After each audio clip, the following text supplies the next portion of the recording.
खुलुमबाय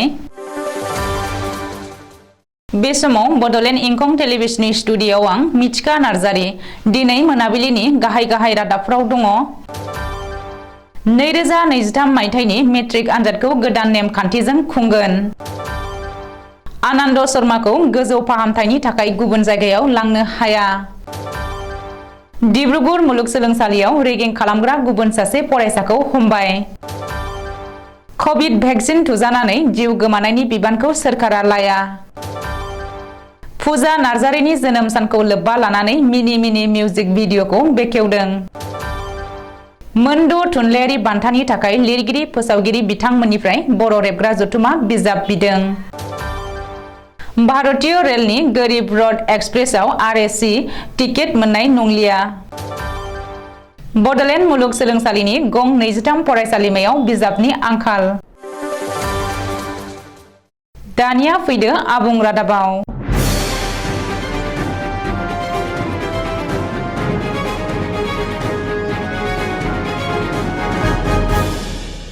2023 मायथाइनि मेट्रिक आनजादखौ गोदान नेमखान्थिनि गेजेरजों खुंगोन हादरारि सोलोंथाइ खान्थि 2020 बायदियै जानो गोनां 2023 मायथाइनि मेट्रिक आनजादाव माखासे सोलाय सोल' जागोन मख'नो गोनां दि सोरखारा फोसावनाय बायदियै गोदान सोलोंथाइ खान्थिनि सिङाव खुंजानो गोनां मेट्रिक आनजादाव सानखान्थि बिगियान समाज बिगियान आरो इंराजि आयदायाव 50 जौखोन्दोआनो 1 नम्बरनि सोंथि थागोन बे खान्थि बायदियै 100 नम्बरनि मेट्रिक आनजादाव 45 नम्बर अबजेक्टिभ 45 नम्बर थियरि आरो 10 नम्बर इन्टारनेल एसेसमेन्ट थागोन बेनि अनगायैबो गिबि खेबनि थाखाय सानखान्थि आयदानि सोंथि बिलाइनि उनथिं फिननाय खालामनायनि जायगा थागोन मख'नो गोनां दि 2023 मायथाइनि मेट्रिक आनजादा मार्च दाननि गिबि सप्तानिफ्राय जागायगोन आरो बैसागु फोरबोनि उनाव रिजाल्ट फोसावगोन होननानै मिथिनो हादों रिपर्ट बादिब्ला सिगां बोसोरफोरनि बायदिनो देग्लायबो टप 10 मासि थागोन बेखौबो मख'नो नांगोन दि मिरु सोरखारा थांनाय 2020 मायथाइनि 29 जुलाइ खालि नेशनेल एडुकेशन पलिसि 2020 खौ गनायथि होदों आरो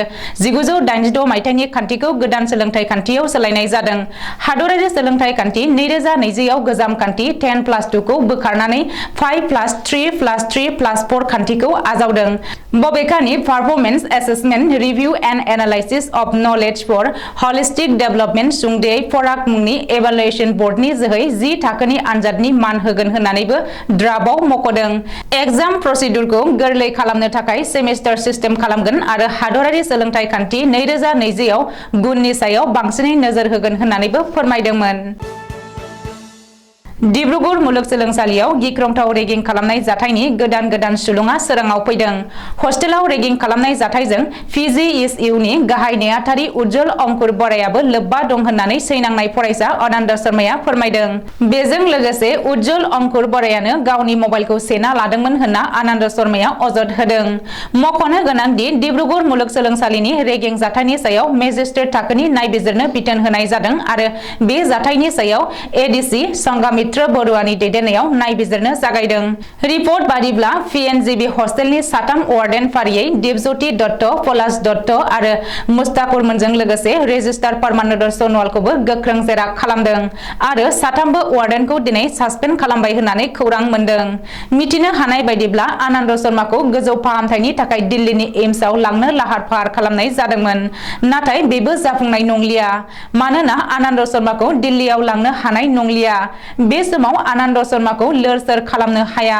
लोर-सोर खालामोब्लानो हाराया सेबथाबनो हागौ बेनिखायनो गाबोन फुंनि 10 रिंगायाव डिब्रुगड़आवनो आनन्द शर्माखौ अपारेशन खालामगोन होननानै डाक्टारा बुंदों मख'नो गोनां दि आनन्द शर्मानि सिनस्रिजों लोगोसे आथिं आरो बिखानि हारा बायदों आरो देहानि माखासे अंगआ जेबो खामानि होआखै होननानैबो डाक्टारा फोरमायदों डिब्रुगड़ मुलुगसोलोंसालियाव रेगिं खालामनाय जाथायखौ लोब्बा लानानै गुबुन सासे दायनिगिरिखौ हमबाय थांनाय हराव टिंखंनिफ्राय हमनो हादों गुबुन सासे दायनिगिरि फरायसाखौ रेगिं खालामनाय जाथायजों लोब्बा लानानै हमजानाय गुबुन सासे फरायसाखौ सुत्रजित बरुवा होननानै सिनायथिनो हादों मख'नो गोनां दि आनन्द शर्माखौ रेगिं खालामनाय जाथायाव गावनि मुङाबो सोराङाव फैनायनि उनावनो सुत्रजित बरुवाया खारखोमानानै दंमोन बेनि सिगां पद्मनाथ गहाय बरुवा बयज हस्टेलनि 3 सिनियर फरायसाफोरखौ बे केसआव लोब्बा लानानै डिब्रुगड़आव एरेस्ट खालामदोंमोन। बबेखानि दासिम बे रेगिं खालामनाय जाथायजों लोब्बा थानाय सा 22 फरायसाफोरखौ मुलुगसोलोंसालिनिफ्राय एरख'नाय जाबाय। बेनि अनगायैबो बे रेगिंआव PGSUनि गाहाय नेहाथारि उज्जवल अंकुर बरानि मुङाबो सरजाब जादों आरो बे अजदखौ गिख्रंथाव रेगिंआव सैनांनाय फरायसा आनन्द शर्मायानो होदों। मख'नो गोनांदि डिब्रुगड़ मुलुगसोलोंसालिनि सेथि सेमेस्टारनि सासे फरायसाया थांनाय रबिबारखालि हराव सेनियर फरायसाफोरनि रेगिं खालामनायनिफ्राय बारग'नो थाखाय हस्टेलनि 3थि खोलोबनिफ्राय बाज्रुमदोंमोन। कभिड होबथानाय हाबाफारियाव एबा कभिड भेक्सिन थुजानानै जिउ गोमानायनि बिबानखौ सोरखारा लाया। मिरु सोरखारा हादरनि जौसिन बिजिरसालिनो गथायनाय मोनसे रादायलायाव बे बाथ्राखौ मख'दों। बेजों लोगोसे मिरु सोरखारा बे रादायलायनि गेजेरजों कभिड भेक्सिन लानाय खौथि खौथि नोगोरारिफोरखौ समगिखांहोदों। मख'नो गोनांदि कर'ना महामारिया बुहुमनाङै अलखद थासारि लाबोनाय समाव बुहुमनि गुबुन गुबुन हादरफोरा कभिड भेक्सिन थियारि खालामनो रिसार्च खालामदोंमोन। बे समावनो भारतनि बिगियानगिरिफोराबो कभिड भेक्सिन दिहुनदोंमोन आरो बेनि उनावनो सोरखारा हादरनाङै भेक्सिन होनाय अभियान जागायदोंमोन आरो बे अभियाननि जोहै मिरु सोरखारा खौथि खौथि नोगोरारिनो बेसेन नाङि कभिड भेक्सिन थुनाय जादोंमोन। नाथाय हादरनि माखासे ओनसोलाव कभिड भेक्सिन थुजानानै सुबुंनि जिउ गोमानायनि अजद थिखाङो आरो बेनि हेंथायै एजाहार होयो। बेनि सायाव जौसिन बिजिरसालिया मैया मंगलबारखालि राय होनानै मिरु सोरखारखौ निमाहा बिनो बिथोन होयो। जौसिन बिजिरसालिनि बिथोन बायदियै मिरुनि सावस्रि आरो नखर अनसाय बिफाना बिजिरसालियाव एफिडेभिट गथायो आरो कभिड भेक्सिन लानानै जिउ गोमानाय सुबुंनि बिबानखौ सोरखारा लाया होननानै बे रादायलायाव रोखायै मख'यो। फुजा नार्जारिनि जोनोम सानखौ लोब्बा लानानै मिनि मिउजिक भिडिअखौ बेखेवदों।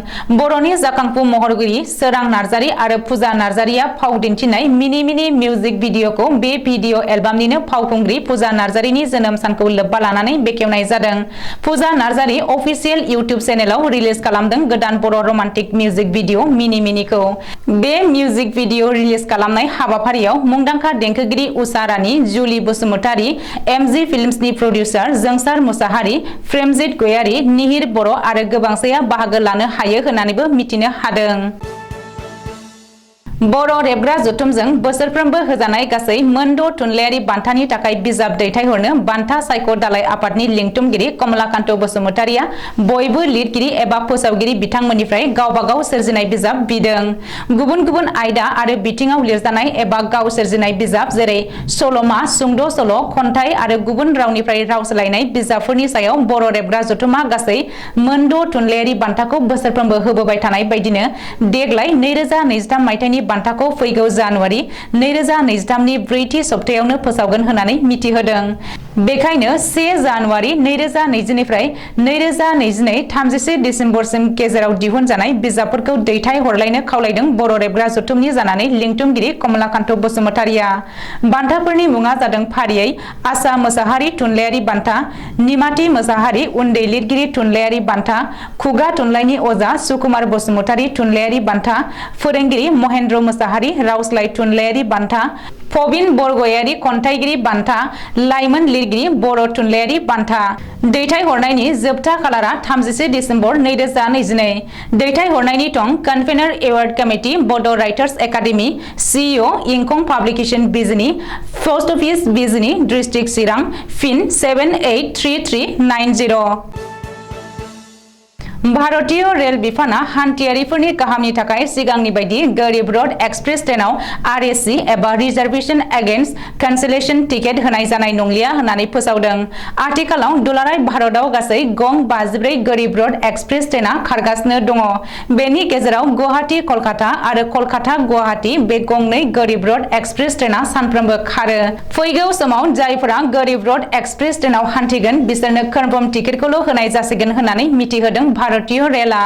मख'नो गोनांदि सिगाङाव RSC टिकेट होनाय जायोमोन, नाथाय बेवहाय माब्लाबा हान्थियारिफोरा गोबां जेंनाजों मोगा-मोगि जानो गोनां जायोमोन। मानो होनोब्ला गरिब रथ एक्सप्रेस ट्रेना गासैबो AC डाब्बाजोब आरो बेवहाय जेनेरेल डाब्बा एबा स्लिपार डाब्बा थाया। बिटिआरनि गंसेल' मुलुगसोलोंसालि बड'लेण्ड इउनिभार्सिटिनि सिङाव थानाय गं 23 फरायसालिमायाव गोदान सिलेबासनि गोदान बिजाबनि आंखाल नुजादों। समबारखालि क'क्राझार फरायसालिमाफोरनि गोरायुं आफादनि जथुमाव बे जेंनाखौ लानानै सावरायनाय जादों। बेनि अनगायैबो नन सेंसन पस्ट फोरोंगिरिफोरनो दान बान्था होनाय आरो फरायसालिमानि लाइब्रेरियाव फरा बिजाब दोनथुमनो थाखाय जेबो लोब्बायारि रां एबा फान्ड मोनबोनाय जायाखै। बेनि थाखाय फरायसालिमाफोरनि गोरायुंफोरा जोबोद जेंनायाव गोग्लैनांदों। बेनिखायनो बिटिआरनि गं 23 फरायसालिमानि गोरायुं आफादा बिटिआरनि मावफुं सोद्रोमा प्रमद बर'निसिम खावलायदों जाहाथे लाइब्रेरियाव बिजाब बायथुमनो गंफ्रोमबो फरायसालिमानो 5 लाख रां सेंसन होयो आरो गंफ्रोमबो फरायसालिमानि नन सेंसन पस्टनो अनारिराम होनो थाखाय 25 लाख रांनि फान्ड सेंसन होयो। ओरैहाय बड'लेण्ड मुलुगसोलोंसालिनि सिलेबासाव थानाय बिजाबफ्रा लाइब्रेरियाव गैयैलाय फरायसालिमानो सोलोंथाइ होनायाव गोबां जेंनाजों मोगा-मोगि जानांदों। मानो होनोब्ला सिगांनि गोदान कर्सनि बिजाबफ्रासो साप्लाइ जादों, नाथाय गोदान सिलेबासनि बिजाबफ्रा दासिमबो बायथुम जायाखै। दिनै मोनाबिलिनि रादाबा एसेनोसै। गोजोन्थों।